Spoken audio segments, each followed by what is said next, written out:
तो चलिए अब पढ़ लेते हैं प्रकाश का अपवर्तन किसे कहते हैं। प्रकाश का अपवर्तन क्या होता है, यानी जब प्रकाश की किरणें किसी एक माध्यम से चलकर दूसरे माध्यम में प्रवेश करती हैं तो अपने मार्ग से थोड़ा विचलित हो जाती हैं। इस घटना को हम लोग प्रकाश का अपवर्तन कहते हैं। प्रकाश का अपवर्तन केवल पारदर्शी माध्यम में होता है। पारदर्शी माध्यम जैसे जल हो गया, कांच हो गया, हवा हो गया, ठीक है, इन सब में क्या होता है, प्रकाश का अपवर्तन होता है। अब प्रकाश का अपवर्तन होता क्यों है, ठीक है, तो प्रकाश के अपवर्तन का मेन कारण होता है प्रकाश की चाल, ठीक है। यदि प्रकाश की चाल बदलेगी तो प्रकाश का अपवर्तन भी होगा, यानी प्रकाश अपने मार्ग से थोड़ा सा विचलित हो जाएगा। यानी जब प्रकाश किसी एक माध्यम से दूसरे माध्यम में जाता है ना तो अपना स्पीड बदल लेता है, चाल बदल लेगा। जो ही एक माध्यम से दूसरे माध्यम में जाएगा प्रकाश का चाल बदल जाएगा। जब प्रकाश की चाल बदल जाएगा तो प्रकाश अपना मार्ग भी बदल लेता है, ठीक है, यानी अपने मार्ग से विचलित हो जाता है। तो इसी घटना को हम लोग क्या बोलते हैं, प्रकाश का अपवर्तन भी बोलते हैं। तो देख रहे हैं प्रकाश के अपवर्तन का मेन कारण है प्रकाश की चाल में परिवर्तन। यदि प्रकाश की चाल में परिवर्तन ना हो तो प्रकाश का अपवर्तन भी नहीं होगा, लेकिन माध्यम जो ही बदलता है, ठीक है, तो प्रकाश अपनी चाल भी बदल लेता है। जब चाल बदलेगा तो प्रकाश की दिशा बदल जाती है। जब दिशा बदलेगा तो अपने मार्ग से विचलित होगा। तो इसी घटना को हम लोग क्या बोलते हैं, प्रकाश का अपवर्तन बोलते हैं, ठीक है। अब चलिए पढ़ लेते हैं माध्यम किसे कहते हैं, माध्यम कितने प्रकार के होते हैं, ठीक है। तो माध्यम दो प्रकार के होते हैं, एक होता है विरल माध्यम, दूसरा होता है सघन माध्यम। अब विरल माध्यम किसे कहते हैं, सघन माध्यम किसे कहते हैं, यानी जिस माध्यम में प्रकाश की चाल अधिक रहेगा उस माध्यम को हम लोग बोलेंगे कौन सी, विरल माध्यम।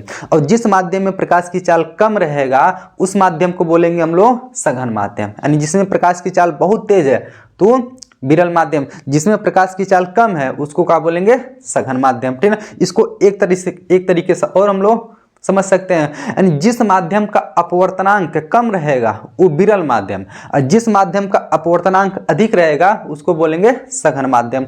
अभी ये आप लोग को नहीं समझ में आया होगा क्योंकि अभी आप लोग अपवर्तनांक नहीं पढ़े हैं, ठीक है। चलिए इसको एक तरीके से और समझते हैं, यानी जिस माध्यम में कणों, यानी जिस माध्यम के कण पास पास रहते हैं उसको सघन माध्यम बोलते हैं, और जिस माध्यम के कण दूर दूर रहते हैं उसको क्या बोलेंगे हम लोग, विरल माध्यम बोलेंगे। इस तरह से भी आप लोग समझ सकते हैं। जैसे मान लीजिए हवा ले लेते हैं और जल ले लेते हैं, तो हवा के कण दूर दूर रहते हैं तो ये विरल माध्यम हो जाएगा, और जल के कण थोड़ा हवा की तुलना में पास पास रहते हैं, इसलिए इसको क्या बोल देंगे हम लोग, सघन माध्यम बोल देंगे। उसी तरह कोई अन्य माध्यम लेते हैं, जैसे मान लीजिए कांच ले लेते हैं और जल ले लेते हैं। अब बताइए जल की तुलना में कांच के जो कण रहते हैं वो बड़ी पास पास रहते हैं, इसलिए सघन माध्यम हो जाएगा, और जल के जो कण होते हैं वो कांच की तुलना में थोड़ा सा दूर दूर रहते हैं, इसलिए कौन सा माध्यम हो जाएगा, विरल माध्यम हो जाएगा, ठीक है। बस सिंपल सी बात समझिए, जिस माध्यम में प्रकाश की चाल अधिक रहेगा उसको बोलेंगे कौन सी, विरल माध्यम। जिस माध्यम में प्रकाश की चाल कम रहेगा उसको क्या बोलेंगे हम लोग, सघन माध्यम, ठीक है। आप लोग को समझने के लिए एक नियम और बताए हैं, ठीक है, जिसमें यानी जिस माध्यम के कण पास पास रहेंगे सघन माध्यम, जिस माध्यम के कण दूर दूर रहेंगे उसको क्या बोलेंगे, विरल माध्यम, ठीक है। चलिए यानी आप लोग माध्यम भी समझ गए। अब इसमें देख लीजिए, जब प्रकाश की किरणें सघन माध्यम से विरल माध्यम में जाएंगे, ऐसा भी हो सकता है ना, एक बार सघन माध्यम से विरल माध्यम में जाए, एक बार विरल माध्यम से सघन माध्यम में जाए, क्योंकि दो ही माध्यम होता है, चाहे सघन होगा चाहे विरल होगा, ठीक है।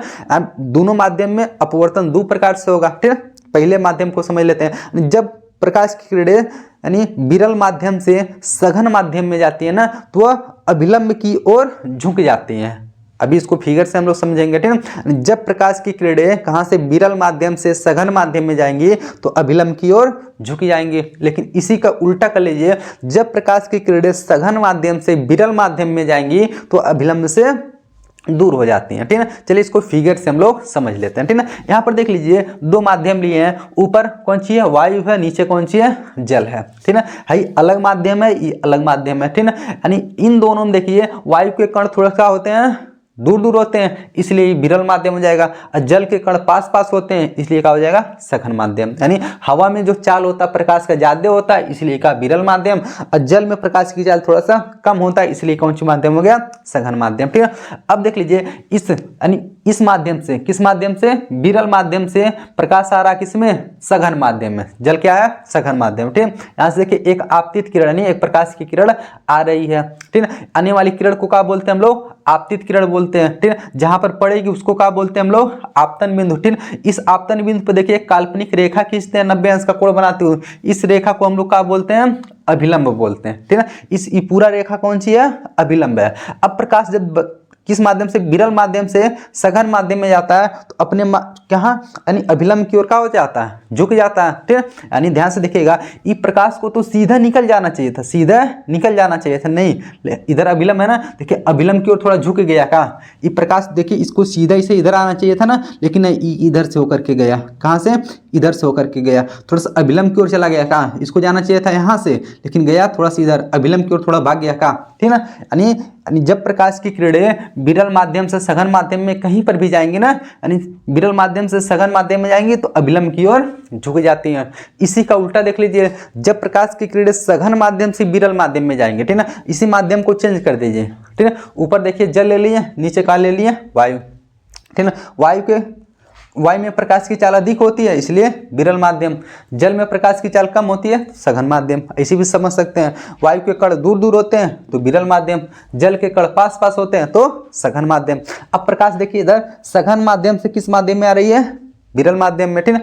अब बताइए इस किरण को क्या बोलेंगे, आपतित किरण, यहाँ पर जाकर पढ़ेंगी, ठीक है। इस बिंदु को क्या बोलेंगे हम लोग, आपतन बिंदु, ठीक। इस आपतन बिंदु पर एक काल्पनिक रेखा खींचेंगे 90 अंश का कोण बनाती हुई, इस रेखा को हम लोग क्या बोलेंगे, ठीक है, अभिलंब बोलेंगे, ठीक। अब देखिए जब प्रकाश की किरणें सघन माध्यम से विरल माध्यम में प्रवेश करती हैं तो इस प्रकाश की किरणों को तो देखिए सीधा निकल जाना चाहिए इसे ना, देखिए सीधा इसको क्या होना चाहिए, निकल जाना चाहिए, लेकिन नहीं थोड़ा सा उधर भाग गई है का, यानी अभिलंब से, देखिए अभिलंब है ना, अभिलंब से दूर चली गई का, इसके पहले वाले में देखिए अभिलंब के पास आ रही थी, लेकिन ये अभिलंब से देखिए और दूर चली गई, ठीक है। अभिलंब से क्या हो गई, और दूर चली गई, ठीक है। यानी दो कंडीशन बनता अपवर्तन में, ठीक है। या तो प्रकाश की किरणें अपवर्तन के पश्चात अभिलंब की ओर झुकेंगे, यानी अभिलंब के पास आएंगे, या तो अभिलंब से दूर जाएंगे, यानी दोनों कंडीशन को आपको पता होना चाहिए। यानी जब प्रकाश की किरणें विरल से सघन में जाएंगी तो अभिलंब से, यानी अभिलंब की ओर आएंगे, अभिलंब के पास आएंगे, और जब सघन से विरल में जाएंगे तो अभिलंब से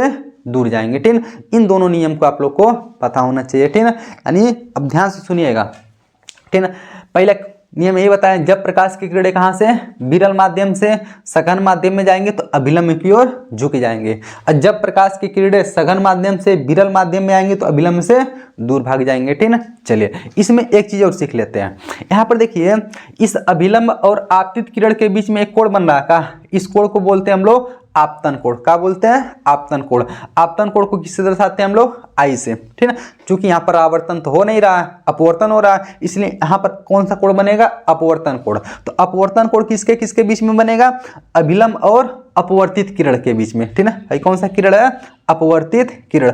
तो अभिलंब और अपवर्तित किरण के बीच में कौन सा कोण बनता है, अपवर्तन कोण। अपवर्तन कोण को दर्शाएंगे हम लोग किससे, आर से, ठीक है। यानी आपतन कोण को आई से, अपवर्तन कोण को आर से, ठीक है। यानी आपतन कोण किसके बीच में बनता है, अभिलंब और आपतित किरण के बीच में।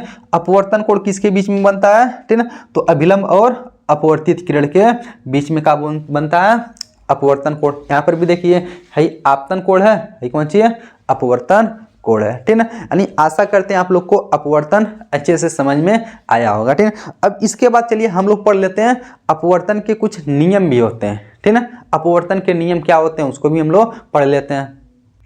तो चलिए अब प्रकाश के अपवर्तन के नियम को पढ़ लेते हैं। यानी प्रकाश के अपवर्तन के दो नियम होते हैं। प्रकाश के अपवर्तन के कितने नियम, दो नियम होते हैं, ठीक है। पहला नियम यही कहता है, आपतित किरण, अपवर्तित किरण तथा आपतन बिंदु पर खींचा गया अभिलंब तीनों एक ही तल में होते हैं। पहला नियम क्या कहता है, आपतित किरण, अपवर्तित किरण तथा आपतन बिंदु पर खींचा गया अभिलंब तीनों एक ही तल में होते हैं। दूसरा नियम ही कहता है, आपतन कोण की ज्या, ठीक है, तथा अपवर्तन कोण की ज्या का अनुपात नियतांक होता है, ठीक है। आपतन कोण की ज्या को अंग्रेजी में बोलते हैं हम लोग साइन, ठीक है। यानी आपतन कोण की ज्या, यानी जो आपतन कोण आई रहता है उसके साथ हम लोग क्या लेंगे, साइन, ठीक है। तथा अपवर्तन कोण जो आर रहता है उसके साथ भी क्या लेंगे हम लोग, साइन, यानी साइन आई बटे साइन आर। यानी आपतन कोण को आई बोलते हैं, अपवर्तन कोण को आर। अनुपात को करते हैं यानी बटे कर देंगे, अनुपात निकालने के लिए बटे करेंगे। साइन आई बटे साइन आर बराबर क्या होता है, नियतांक। देख लीजिए यहाँ पर हम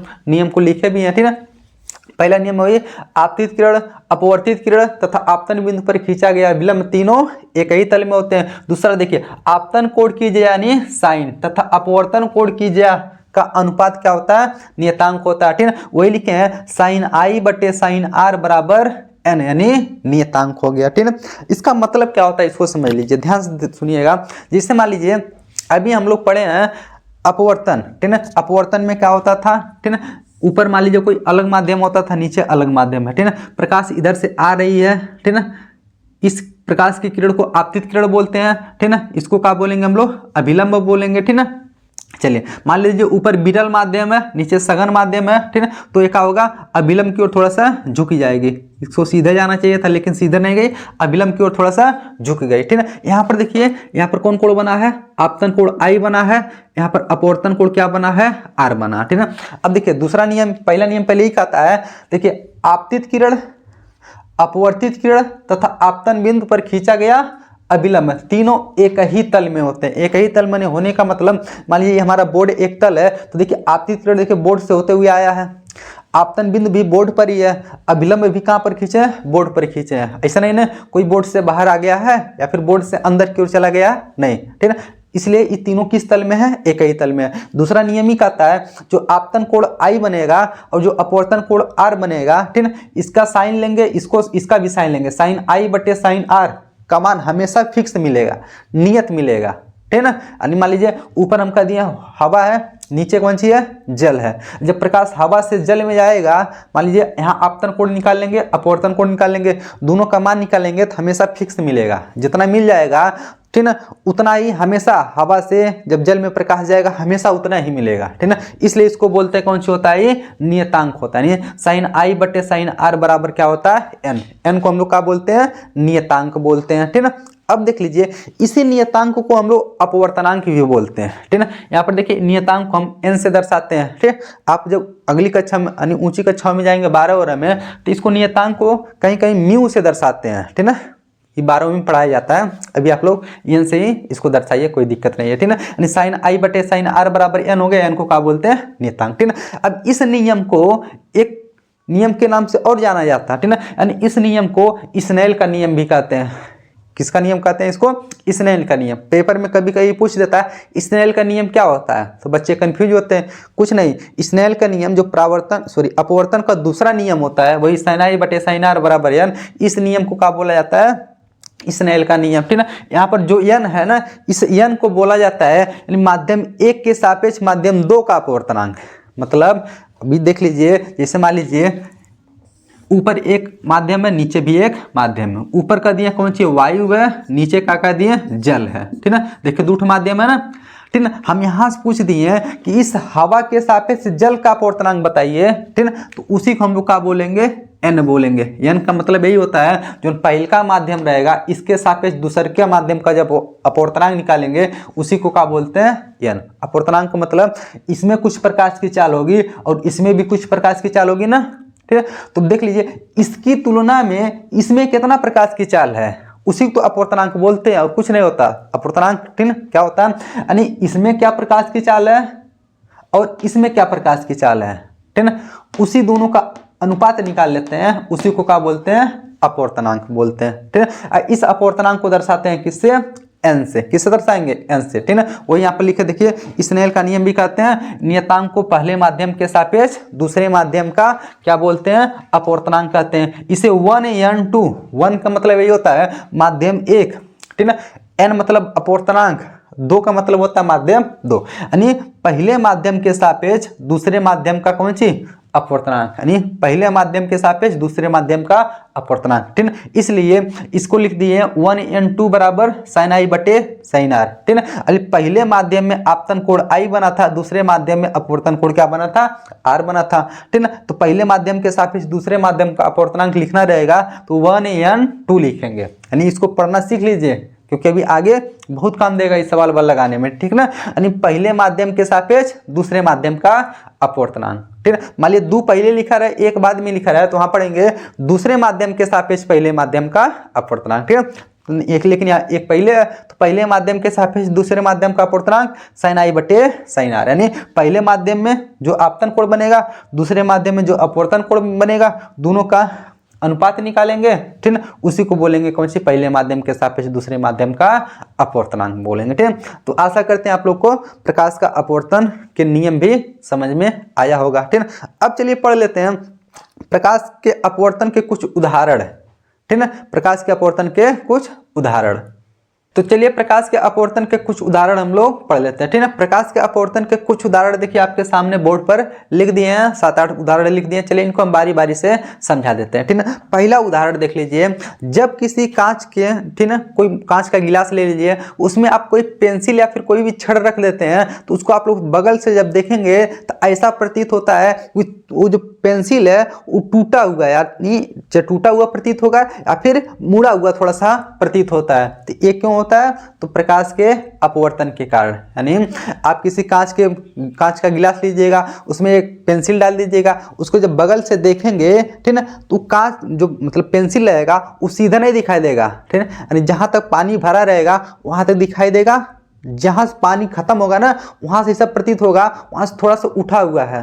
क्या हुआ? थोड़ा सा उठा हुआ है, मतलब थोड़ा सा ऐसा प्रतीत होगा कि मुड़ा हुआ है, ठीक है ना। तो प्रकाश मतलब थोड़ा सा क्या होता है, पेंसिल मुड़ा हुआ दिखाई देता है। तो किस कारण? तो प्रकाश के अपवर्तन के कारण, ठीक है। यानी कोई भी कांच का गिलास लीजिए या तो बड़ा सा बीकर ले लीजिएगा, ठीक है ना, उसमें कोई छड़ डाल दीजिएगा या फिर पेंसिल डाल दीजिएगा, ठीक है ना, उसको जब साइड से देखेंगे तो थोड़ा सा मुड़ा हुआ प्रतीत होता है। किसके कारण? प्रकाश के अपवर्तन के कारण, ठीक है।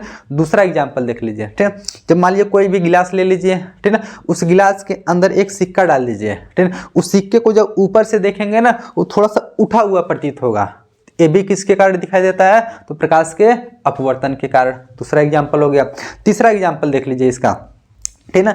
आप लोग मान लीजिए कभी तालाब उलाब में गए होंगे, नदी उदी में गए होंगे, नहर वहर आपके वहाँ होगा तो वहाँ गए होंगे, ठीक है ना। तो ऐसा प्रतीत होगा जब नदी या फिर नहर में जब देखते हैं तो मान लीजिए जब कम पानी रहता है, थोड़ा सा जब पानी एकदम साफ रहता है तो ऐसा प्रतीत होता है कि नहर में जो तली है, जो जमीन है वो पानी में दिख रहा है। ऐसा प्रतीत होता है बहुत कम गहरा है, लेकिन वास्तव में वहाँ पर जाते हैं तो थोड़ा सा ज़्यादा गहरा पता चलता है। तो ऐसा क्यों होता है? तो प्रकाश के अपवर्तन के कारण, ठीक है, तो जो नहर का तली है थोड़ा सा उठा हुआ प्रतीत होता है, थोड़ा सा क्या होता है? उठा हुआ प्रतीत होता है। तो ये किसके कारण? प्रकाश के अपवर्तन के कारण, ठीक है। जो चाहे नहर हो गया, तालाब हो गया, नदी हो गया, उसका जो तली होता है वो थोड़ा सा उठा हुआ प्रतीत होता है। किसके कारण? प्रकाश के अपवर्तन के कारण, ठीक है। जैसे सिक्का उठा हुआ प्रतीत हो रहा था वैसे तली भी उठा हुआ प्रतीत होगा, ठीक है। ये सब किसका एग्जाम्पल है? प्रकाश के अपवर्तन का, ठीक है।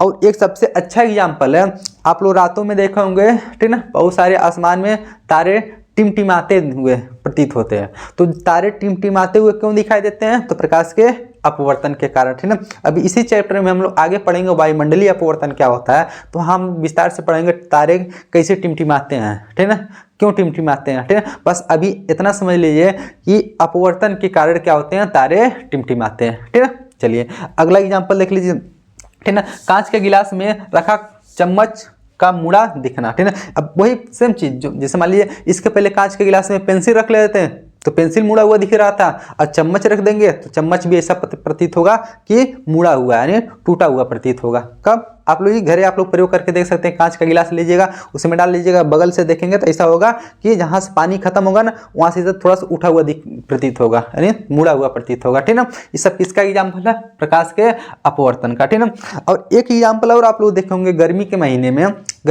में जब आप लोग कहीं हाईवे पे जाते हैं तो देखते होंगे दूर सड़क पर ऐसा प्रतीत होता है कि वहाँ पर पानी है, लेकिन वहाँ पर जाते हैं तो पानी नहीं रहता है। फिर वहाँ से आगे दिखाई देगा आगे पानी है, फिर भी वहाँ पर पानी नहीं रहता। तो ये भी किसके कारण दिखाई देता है? अपवर्तन के कारण, ठीक है।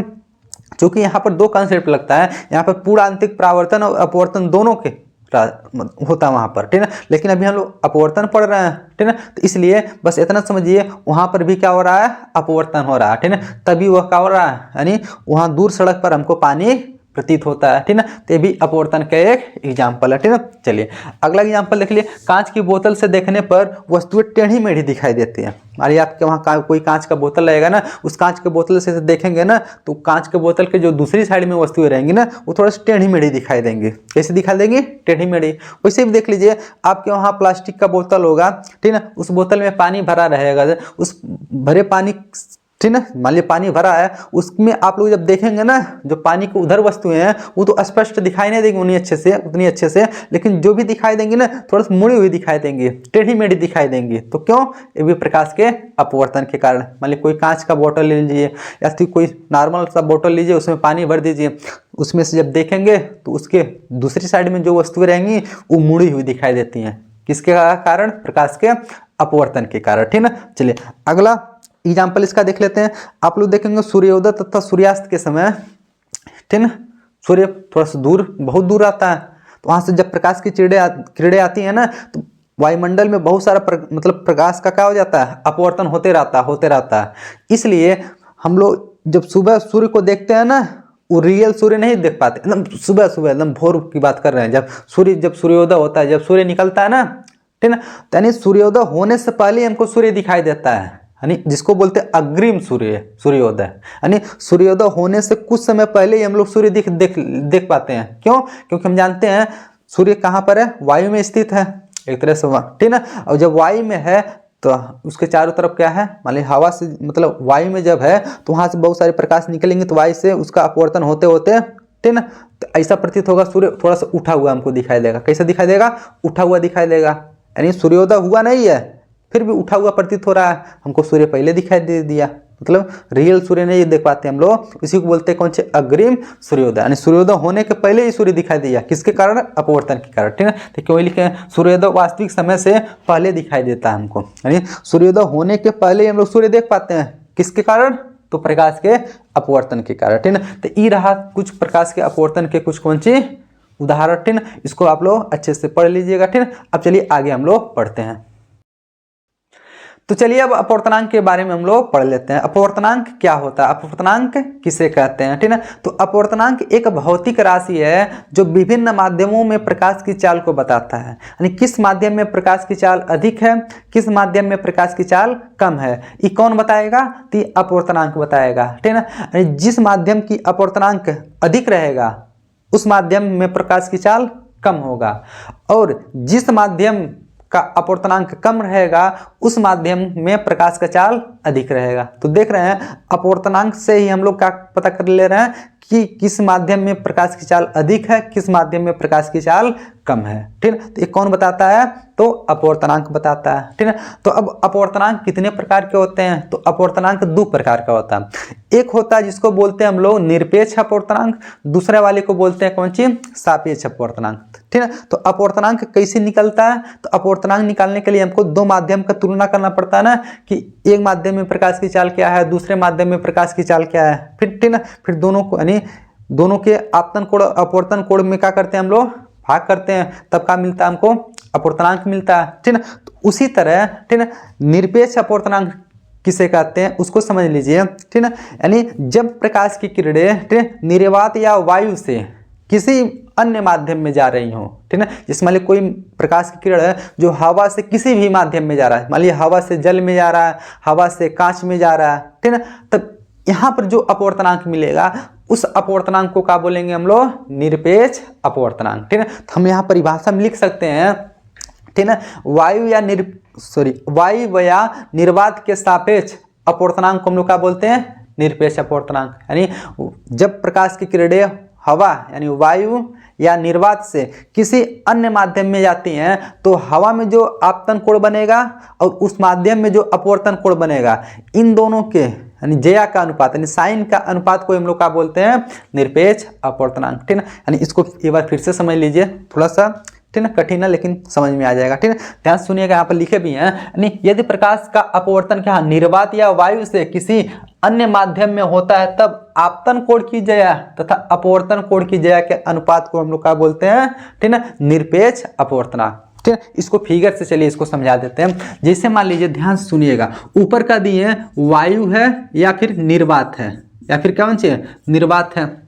अब यहाँ से प्रकाश की किरणें आ रही हैं, ठीक है, तो यहाँ पर अभिलंब खींचेंगे, ठीक है। हमारे एक माध्यम है, माध्यम को मान लीजिए कांच है, ठीक है। एक माध्यम कोई भी हो सकता है, कांच हो सकता है, जल हो सकता है, कुछ भी हो सकता है, ठीक है। अब बताइए, ऊपर विरल माध्यम, नीचे सघन माध्यम, जब विरल से सघन में आती है तो अभिलंब की ओर झुक जाता है। कहाँ देखिए, इसको सीधे जाना चाहिए था, सीधे नहीं गया, अभिलंब की ओर झुक गया, ठीक है। अब यहाँ पर आपतन कोण I बनेगा, अपवर्तन कोण R बनेगा, ठीक है। अब देख लीजिए, यहाँ पर प्रकाश की किरणें देखिए वायु या निर्वात से आ रही है का किसी माध्यम में, ठीक है। तो यहाँ पर जो अपवर्तनांक मिलेगा इसी को बोलेंगे हम लोग कौन सी, निरपेक्ष अपवर्तनांक, ठीक है। तो यहाँ पर अपवर्तनांक निकालने के लिए हमको क्या करना पड़ेगा, यहाँ देखिए वायु या निर्वात में देखेंगे आपतन कोण कीजिएगा और यहाँ अपवर्तन कोण कीजिएगा कि अनुपात को ही तो हम लोग अपवर्तनांक बोलते हैं, नियतांक बोलते थे, उसी नियतांक को अपवर्तनांक बोलेंगे। अपवर्तनांक को हम लोग किससे दर्शाएंगे, n से, ठीक है। यानी साइन I बटे साइन R बराबर n, जो ये ना यहाँ पर मिलेगा वो कैसा अपवर्तनांक होगा, तो निरपेक्ष अपवर्तनांक होगा, ठीक है। तो आशा करते हैं आप लोग निरपेक्ष अपवर्तनांक अच्छे से समझे होंगे, ठीक है। यानी बता देंगे जब प्रकाश की किरणें कहाँ से, जब प्रकाश की किरणें वायु या निर्वात से किसी भी माध्यम में जा रही हैं, यानी जब प्रकाश की किरणों का अपवर्तन वायु या निर्वात से किसी अन्य माध्यम में होता है, तब वहां आपतन कोण कीजिए और अपवर्तन कोण कीजिए के अनुपात को हम लोग क्या बोलते हैं, निरपेक्ष अपवर्तनांक, ठीक है। अब सापेक्ष अपवर्तनांक सुन लीजिए किसे कहते हैं, जब प्रकाश की किरणों का अपवर्तन, ठीक है, वायु या निर्वात को छोड़ करके, इन दोनों को छोड़ करके बाकी किसी माध्यम से किसी माध्यम में होता है ना अपवर्तन, ठीक है, तो वहां पर जो अपवर्तनांक मिलेगा उस अपवर्तनांक को क्या बोलेंगे हम लोग, सापेक्ष अपवर्तनांक, ठीक है। इसको समझ लीजिए, ठीक है। जैसे मान लीजिए ऊपर का दिए, मान लीजिए कांच है, ऊपर क्या है, कांच है, नीचे कौन सी है, जल है। यहाँ से कोई प्रकाश की किरण आ रही है, इस पे क्या खींचेंगे, अभिलंब खींचेंगे, ठीक है। ऊपर देखिए कौन माध्यम है, सघन माध्यम, नीचे विरल माध्यम। जब प्रकाश सघन माध्यम से विरल में माध्यम में जाता है, ठीक है, तो अभिलंब से क्या होता है, दूर भागता है, ठीक है। इसको देखिए सीधे जाना चाहिए, नहीं दूर भाग गया। यहाँ आपतन कोण I बनेगा, यहाँ अपवर्तन कोण R बनेगा, ठीक है। अब ध्यान से सुनिएगा, ठीक है। सापेक्ष अपवर्तनांक किसे कहते हैं, यहाँ बताइए कहीं वायु आया, नहीं, कहीं बताइए यहाँ निर्वात आया, तो नहीं, ठीक है। वायु या निर्वात को छोड़ करके बाकी देखिए अपवर्तन हो रहा है, यहाँ कांच से किसमें, जल में प्रकाश जा रहा था, यानी अपवर्तन हो रहा है, ठीक है। यहाँ पर जो अपवर्तनांक मिलेगा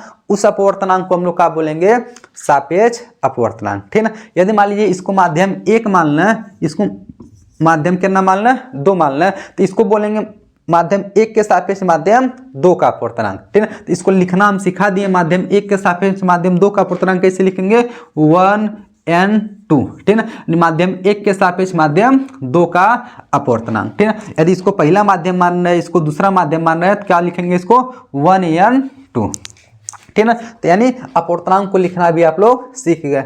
अब मान लीजिए हम कह दिए, मान लीजिए इसको माध्यम 1 और 2 नहीं मान रहे हैं, हम इसको क्या बोल रहे हैं, कांच और जल ही बोलेंगे, ठीक है। इसको कैसे बोलेंगे हम लोग, इसको बोलेंगे कांच के सापेक्ष जल का अपवर्तनांक, किसके, कांच के सापेक्ष जल का अपवर्तनांक। इसको लिखेंगे कैसे, कांच को हम लोग शॉर्टकट में लिखेंगे G से, क्योंकि G फॉर ग्लास, ग्लास में इसका होता है कांच, और जल को लिखेंगे W से, W फॉर वाटर, वाटर में इसका होता है जल। अब इसको कैसे लिखेंगे, यानी लिखेंगे Gn और कौन सी, W, ठीक है। ये अपवर्तनांक लिखने का तरीका हो गया। कौन अपवर्तनांक है, सापेक्ष, किसके, यानी देख लीजिए कांच के सापेक्ष किसका, जल का अपवर्तनांक, कांच के सापेक्ष जल का अपवर्तनांक। यही मान लीजिए प्रकाश की किरणें यदि जल से कांच में जा रही होती तो वहां लिखते हैं जल के सापेक्ष कांच का अपवर्तनांक, ठीक है। यहाँ बताइए कहीं हवा आया या निर्वात आया, तो नहीं, हवा या निर्वात को छोड़ करके अपवर्तन होगा तो सापेक्ष अपवर्तनांक। हवा या निर्वात से किसी माध्यम में होगा तो वहां कौन अपवर्तनांक मिलेगा, निरपेक्ष अपवर्तनांक मिलेगा, ठीक है। तो आशा करते हैं आप लोग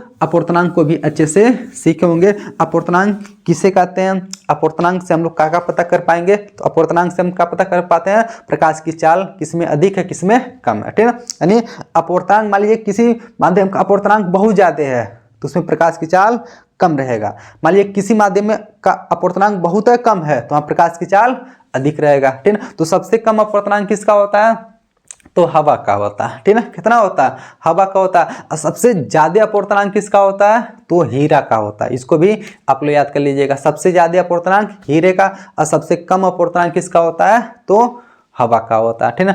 यानी निर्वात का होता है, निर्वात में तो हवा रहता नहीं, यानी मान लीजिए किसका होता है, सबसे कम हवा का होता है, ठीक है। तो आशा करते हैं आप लोग को अपवर्तनांक भी अच्छे से समझ में आया होगा।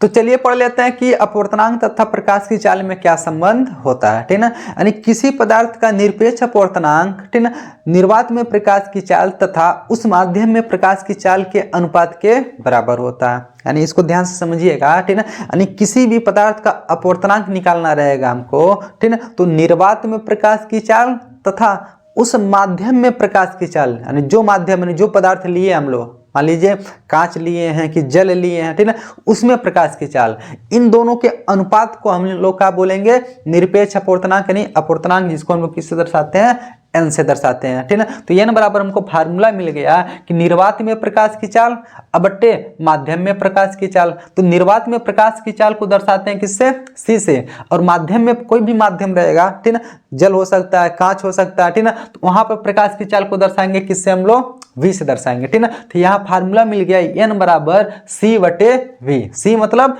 निर्वात में प्रकाश की चाल बटे v मतलब माध्यम में प्रकाश की चाल, ठीक है। तो n बराबर c बटे v मिल गया, ठीक है। अब देखिए c क्या है, निर्वात में प्रकाश की चाल, ठीक है। चूंकि हम जानते हैं c बराबर क्या होता है निर्वात में प्रकाश की चाल, 3 गुणे 10 पे पावर 8 मीटर प्रति सेकेंड, ठीक है। यानी c का मान हमको हमेशा कितना लेना पड़ेगा, 3 गुणे 10 पे पावर 8 मीटर प्रति सेकेंड। और v का मान आपको क्वेश्चन में देगा, क्या देगा, मान लिया जल में प्रकाश की चाल तो v का मान दे दिया, कांच में प्रकाश की चाल तो दे दिया, एल्कोहल में प्रकाश की चाल तो वो भी दे दिया, मान लिया केरोसिन मिट्टी के तेल में प्रकाश की चाल तो वो भी दे देगा, ठीक है। यानी जो भी माध्यम, जिस पदार्थ का अपवर्तनांक निकालना रहेगा उस माध्यम का अपवर्तनांक, प्रकाश की चाल आपको देगा, उस माध्यम में प्रकाश की चाल देगा। और c का मान आपको तो पता होना चाहिए, 3 गुणे 10 पे पावर 8 मीटर प्रति सेकेंड, ठीक है। तो ये देख लीजिए, यानी अपवर्तनांक यानी n, प्रकाश की चाल c, ठीक है। यानी अपवर्तनांक तथा प्रकाश की चाल में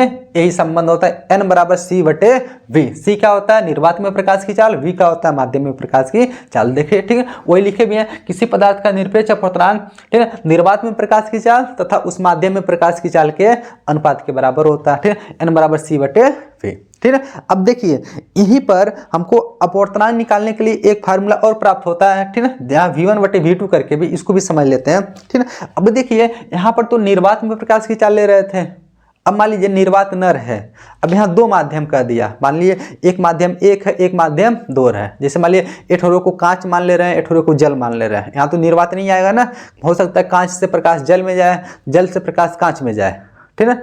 अब इन दोनों मतलब इन दोनों का एक दूसरे के सापेक्ष हमको अपवर्तनांक निकालना रहेगा, तो उसको कैसे निकालेंगे, ठीक है। ध्यान से देखिएगा, कर रहा है यदि प्रकाश माध्यम 1 से माध्यम 2 में प्रवेश कर रही हो तथा माध्यम 1 में प्रकाश की चाल v1 तथा माध्यम 2 में प्रकाश की चाल क्या हो, v2 हो, तो ठीक है, माध्यम 1 के सापेक्ष माध्यम 2 का अपवर्तनांक, ठीक है। तो इसको कैसे लिखते हैं, माध्यम 1 के सापेक्ष माध्यम 2 का अपवर्तनांक 1n2, ठीक है। तो कुछ नहीं करेंगे यानी माध्यम 1 में जो प्रकाश की चाल रहेगा और माध्यम 2 में जो प्रकाश की चाल रहेगा, दोनों का अनुपात निकालेंगे, नहीं बटे, वही देख लीजिए, माध्यम 1 में प्रकाश की चाल बटे माध्यम 2 में प्रकाश की चाल, यानी v1 बटे v2, है माध्यम 1 वाला है, माध्यम 2 वाला है, ठीक है। यानी मान लीजिए, ध्यान से सुनिएगा, इसको और अच्छे से समझिए, मान लीजिए दो माध्यम है, ठीक है, ऊपर का दिया कौन सी है, कांच है, ठीक है, नीचे का दिए जल है, दूठ माध्यम हो गया ना, यहाँ पर चाल कितना होगा, v1 होगा, यहाँ पर चाल कितना हो गया, v2 हो गया, ठीक है। अब बताइए कांच के सापेक्ष जल का अपवर्तनांक निकालना रहेगा, ये तो माध्यम 1 है, माध्यम 2 है, इन दोनों का क्या कर लेंगे हम लोग, भाग कर लेंगे, यानी v1 बटे v2, तो वही मिल गया हमको कौन सी अपवर्तनांक, क्या, पहले माध्यम के सापेक्ष दूसरे माध्यम का अपवर्तनांक, यानी 1n2 बराबर v1 बटे v2, यानी पहले में जो चाल रहेगा, ठीक है, प्रकाश का, और दूसरे में जो चाल रहेगा प्रकाश का, दोनों को आपस में भाग कर लेंगे, पहले में दूसरे वाले से, ठीक है, हमको क्या मिल जाएगा, पहले माध्यम के सापेक्ष दूसरे माध्यम का अपवर्तनांक, 1n2 बराबर v1 बटे v2, पहला माध्यम तो ऊपर पहला में प्रकाश की चाल, बाद में दूसरे माध्यम तो दूसरे में प्रकाश की चाल, दोनों को भाग करेंगे तो हमको मिल जाएगा माध्यम 1 के सापेक्ष माध्यम 2 का अपवर्तनांक, ठीक है। तो देख रहे हैं अपवर्तनांक निकालने का हम लोग 3 फार्मूला पढ़ चुके हैं। पहला क्या पढ़े थे, अपवर्तनांक यानी 1n2 बराबर साइन आई बटे साइन आर, ये भी तो अपवर्तनांक निकलता है। एक तो देखिए अपवर्तनांक n बराबर c बटे b, ये भी निकल गया। एक अपवर्तनांक 1n2 यानी 1n2 पहले माध्यम के सापेक्ष दूसरे माध्यम का अपवर्तनांक बराबर पहले माध्यम में प्रकाश की चाल बटे दूसरे माध्यम में प्रकाश की चाल, यानी v1 बटे v2। तो अपवर्तनांक निकालने का 3 फार्मूला मिल गया, इन तीनों फार्मूले से हम लोग क्या करेंगे, सवाल को लगाएंगे। तो चलिए अब पढ़ लेते हैं प्रकाश किरणों की उत्क्रमणीयता किसे कहते हैं, ठीक है। यानी प्रकाश किरणों की उत्क्रमणीयता क्या होता है, ठीक है। हम जानते हैं जब किसी प्रकाश की किरण को एक माध्यम से दूसरे माध्यम में भेजा जाता है तो वह अपने मार्ग से थोड़ा विचलित हो जाता है, ठीक है। यानी कोई भी प्रकाश रहे जब वह माध्यम चेंज करेगा तो विचलित होगा करेगा, ठीक है। इसी को हम लोग अपवर्तन भी बोलते हैं, ठीक है। यानी जब कोई भी प्रकाश किरण एक माध्यम से दूसरे माध्यम में जाता है तो अपने मार्ग से विचलित हो जाता है। यदि उसी प्रकाश की किरण को मान ली दूसरे माध्यम से पहले माध्यम में भेजा जाए तो जिस मार्ग से गया है उसी मार्ग से फिर वापस आएगा। इस घटना को हम लोग बोलते हैं कौन सी, प्रकाश किरणों की उत्क्रमणीयता, ठीक है। जैसे मान लीजिए एक माध्यम 1 है, एक माध्यम 2 है, ठीक है। माध्यम 1 से माध्यम 2 में प्रकाश को भेजे, कुछ विचलित हो गया, लेकिन उसी प्रकाश को माध्यम 2 से माध्यम 1 में भेजेंगे तो जैसे जैसे प्रकाश गया वैसे फिर वापस चला आएगा, ठीक है। इसी घटना को हम लोग क्या बोलते हैं, प्रकाश किरणों की उत्क्रमणीयता है। यहाँ पर देख लीजिए, यहाँ पर 2 माध्यम लिए हैं, ऊपर वायु है, नीचे कौन सी है, कांच है। 2 माध्यम में, एक वायु है, एक कांच, ठीक है। यहाँ देखिए वायु से जब कांच में हम लोग प्रकाश को भेज रहे हैं तो देखिए इसको सीधा निकल जाना चाहिए था, लेकिन थोड़ा सा अविलंब की ओर झुक गया क्योंकि सघन माध्यम है, ठीक है ना। अब देखिए थोड़ा सा विचलित हो गया ना, इसको मान लिया माध्यम क्या मान रहे हैं, इसको 1, ठीक है। माध्यम क्या मान रहे हैं, 1 है, कौन सी माध्यम 2, ठीक है। माध्यम क्या है, 2 है। माध्यम 1 से माध्यम 2 में जब प्रकाश जा रहा है, ठीक है, माध्यम 1 से माध्यम 2 में प्रकाश जा रहा है तो देख रहे हैं थोड़ा सा विचलित हो रहा है, लेकिन इसी प्रकाश को माध्यम 2 से माध्यम 1 में भेजेंगे ना, फिर जैसे जैसे आया ना इसी से वापस लौट जाएगा। यानी जिस तरह से आया है उसी तरह से वापस लौट जाएगा। इस घटना को हम लोग क्या बोलते हैं, प्रकाश किरणों की उत्क्रमणीयता, ठीक है। अब चलिए, अब इससे भी कुछ फार्मूला बनता है, इसको भी बना लेते हैं हम लोग, ठीक है। अच्छा मान लीजिए यहाँ प्रकाश देखिए वायु से किस में आ रहा है, कांच में, ठीक है। तो यदि यहाँ अपवर्तनांक निकालना चाहेंगे हम लोग, कैसे निकालेंगे, वायु के सापेक्ष कांच का अपवर्तनांक। कब, जब प्रकाश वायु से कांच में आएगा तब। वही लिखे हैं, देख लीजिए, जब प्रकाश वायु से कहाँ पर आ रहा हो, कांच में आ रहा हो, ठीक है। जब प्रकाश वायु से कांच में आ रहा हो तो देखिए वायु के सापेक्ष कांच का अपवर्तनांक, वायु को ए से दर्शाएंगे क्योंकि A for air, air means का होता है वायु, जी फॉर ग्लास, ग्लास मींस का होता है कांच, ठीक है। तो कांच को जी से दर्शा रहे हैं, वायु को ए से दर्शा रहे हैं, ठीक है। यानी वायु के सापेक्ष कांच का अपवर्तनांक, ठीक है। कैसे निकाला जाता है, साइन आई बटे साइन आर करके, ठीक। यानी देख रहे हैं वायु में जो आपतन कोण बनेगा, ग्लास यानी कांच में जो अपवर्तन कोण बनेगा, आपतन कोण की जया अपवर्तन कोण की जया के अनुपात को क्या बोलते हैं, अपवर्तनांक बोलते हैं, ठीक है। तो ANG वायु के सापेक्ष कांच का अपवर्तनांक, वायु के सापेक्ष कांच का अपवर्तनांक बराबर साइन आई बटे साइन आर। कब निकला है, जब प्रकाश वायु से कहाँ जा रहा था, कांच में। चूंकि प्रकाश किरणों की उत्क्रमणीयता पढ़ रहे हैं हम लोग, अब क्या करने जा रहे हैं, अब प्रकाश को कहाँ भेजेंगे, कांच से वायु में भेजेंगे, उसी मार्ग से वापस चल जाएगा ना। अच्छा, जब प्रकाश देखिए वायु से कांच में आ रहा था तो भाई आपतन कोण था, भाई अपवर्तन कोण था, लेकिन जब प्रकाश इधर से जाएगा तब भाई आपतन कोण हो जाएगा, भाई अपवर्तन कोण हो जाएगा। यानी जब प्रकाश कहाँ से, कांच से वायु में जाएगा तब। यहाँ पर देखिए लेकिन जब प्रकाश कांच से कहाँ जाएगा, वायु में। जब कांच से वायु में जाएगा तो कांच के सापेक्ष वायु का अपवर्तनांक, क्या, कांच के सापेक्ष वायु का अपवर्तनांक, ठीक है। तो बताइए अब देखिए कांच में कोण कितना बन रहा है, कांच में कोण आर। जब प्रकाश इधर से जाएगा तो आपतन कोण हो जाएगा, अपवर्तन कोण हो जाएगा। तो आपतन कोण ऊपर आता है ना, तो आपतन कोण यहाँ का हो जाएगा आर, ठीक है, यानी साइन आर हो जाएगा। अपवर्तन कोण कितना हो जाएगा यहाँ आई, तो साइन आई नीचे हो जाएगा, ठीक है। यानी GNA यानी कांच के सापेक्ष वायु का अपवर्तनांक बराबर साइन आर बटे साइन आई। आर क्यों ऊपर गया, क्योंकि देखिए यहाँ आपतन कोण आर बन गया था, अपवर्तन कोण कितना बना आई, ठीक। आपतन कोण ऊपर आता, अपवर्तन कोण नीचे रहता। अब देखिए ध्यान से, यहाँ साइन आई ऊपर है, यहाँ साइन आई नीचे है। यार दोनों को ऊपर मतलब दोनों को सेम से बनाना रहे तो इसको पलटना पड़ेगा का, तो इसको पलटेंगे तो देखिए साइन आई ऊपर चल जाएगा, आर नीचे, साइन आई बटे साइन आर। जब इसको पलटे था यो पलट जाएगा, तो देखिए पलट करके मान ली इसके बटे 1 रहा था, पलटेंगे तो 1 बटे कितना हो गया, GNA कितना हो गया, GNA पलट दिए तो 1 बटे GNA, ठीक है। इधर क्या हो गया, साइन आई बटे साइन आर, ठीक है। अब देखिए ध्यान से, समीकरण 1 और समीकरण 2 में कुछ मिल रहा का, साइन आई बटे साइन आर, साइन आई बटे साइन आर से क्या हो जाएगा, कैंसिल, इससे ये कैंसिल हो जाएगा, हाई दोनों आपस में क्या हो जाएगा, बराबर हो जाएगा, ठीक है। चलिए इसको हम लोग बराबर कर लेते हैं, ठीक है। तो लिखेंगे किससे, समीकरण 1 और 2 से, समीकरण 1 और किससे, 2 से। समीकरण 1 और 2 से देखेंगे क्या हो रहा है, इससे ही कैंसिल हो जाएगा ना, इधर कितना बचेगा, ANG कितना बचेगा, ANG बराबर इधर कितना बचेगा, 1 बटे GNA कितना, 1 बटे GNA, ठीक है। तो देखिए ध्यान से, कहीं ये जो फार्मूला मिला है ये एक दूसरे का उल्टा है क्या? मतलब यहाँ पर देखिए जो वायु के सापेक्ष कांच का अपवर्तनांक होता है वो विलोम माने उल्टा होता है किसके? कांच के सापेक्ष वायु के अपवर्तनांक के। मतलब हम कह दिए यही कि वायु के सापेक्ष कांच का अपवर्तनांक मान लीजिए 1/2 है, तो कांच के सापेक्ष वायु का अपवर्तनांक 2/1 हो जाएगा। पलट दीजिएगा। हम कह रहे हैं जैसे मान लीजिए कि हवा के सापेक्ष जल का अपवर्तनांक 3/5 है, तो जल के सापेक्ष हवा का अपवर्तनांक 5/3 हो जाएगा।